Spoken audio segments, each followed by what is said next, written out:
Good afternoon. We're joined by Dr. Uduak Udom. She is the incoming president of the WCO.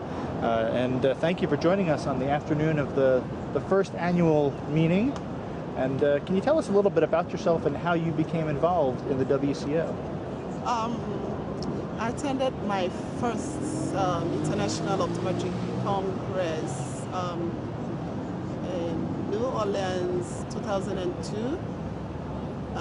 It was the ARBO and AOA, and we were sitting at this ARBO meeting as observers, and regional reports were to be given. And our board registrar just came to me and said, Uduak, I'm going somewhere, you give reports on behalf of Africa. And I knew absolutely nothing, and he didn't give me any notes, nothing. So I just started thinking about things I had heard here and there, jotted them down. In fact, he just said it and left. He didn't even give me the chance to say, no, I don't know anything. So I jotted down a few things I had heard here and there. I gave a report, questions were asked, somehow I answered them, and they said, oh, fantastic, it was a fantastic report. And then I started getting invitations to this, to that, to that, to that, and somehow became the national president of Nigerian Optometric Association. And then at an AFCO meeting, while I was president, COVID-19 was supposed to be incoming president of the African Council of Optometry, and then just before he took over, he was made IAPB chair for Africa, and he said he couldn't hold the two positions, and he would choose who. And you were the lucky choice. And I said, no, I don't think I can handle the African Council. And he said, okay, well, let's see. Too bad, you have to. And we got there, and somebody nominated me. Any other nominations? No, unopposed. And that's how I became president of the African Council. And but all this while, you were still involved in the WCO?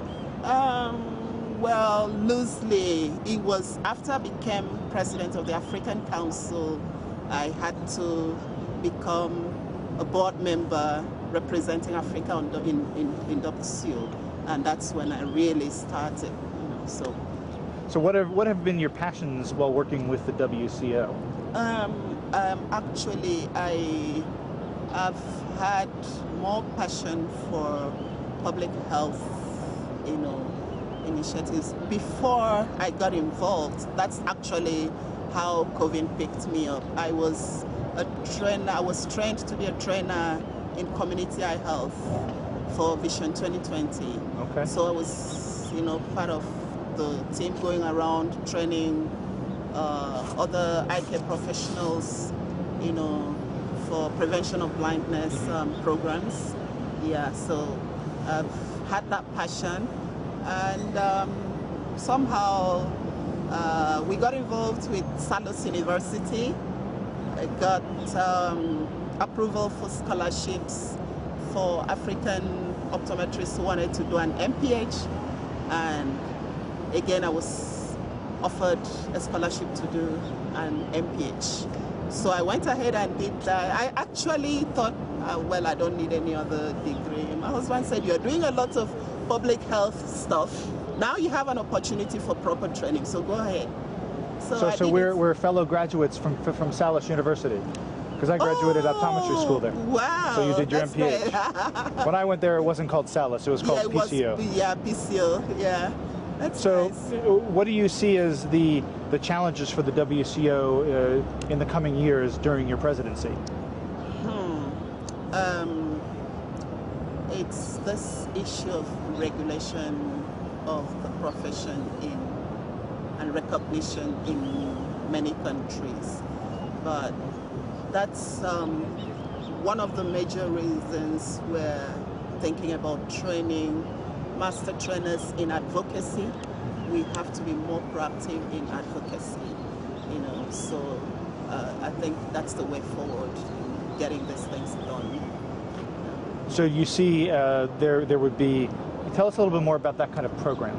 I mean, the advocacy program. Yeah. How would it work? Yeah. We plan to have 2 master trainers per region trained to train other optometrists, especially in leadership.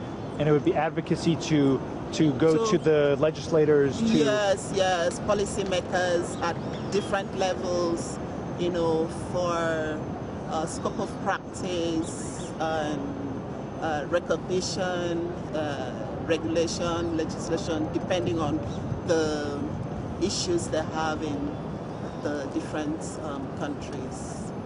So, so we're really, and advocacy tool has already been developed, courtesy Professor Naidu and Hassan Minto, and the training should start soon.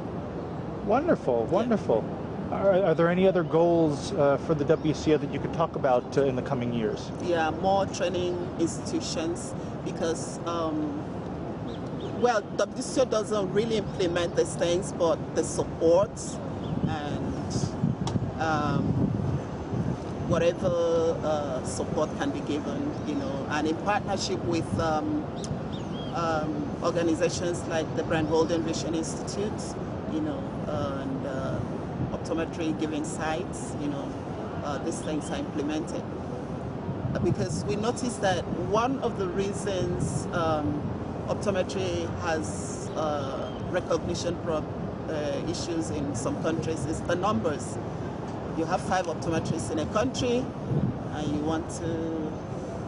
want a board, a regulatory board formed, and I mean, they look at it as a waste of funds. What are you? So, but these 5 were probably trained mostly outside the country, because there are no optometry training institutions in such a country. Now, if there's a training institution, even if you're turning out 5 to 10 graduates a year, the number starts building up. And once that starts, you know, you're getting somewhere.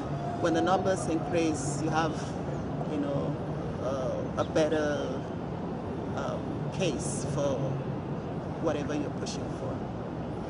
Wonderful, wonderful. Thank you for joining us this afternoon, and please enjoy the rest of the meeting, and look forward to seeing you in the next meeting in 2017. Thank you so much, Marc.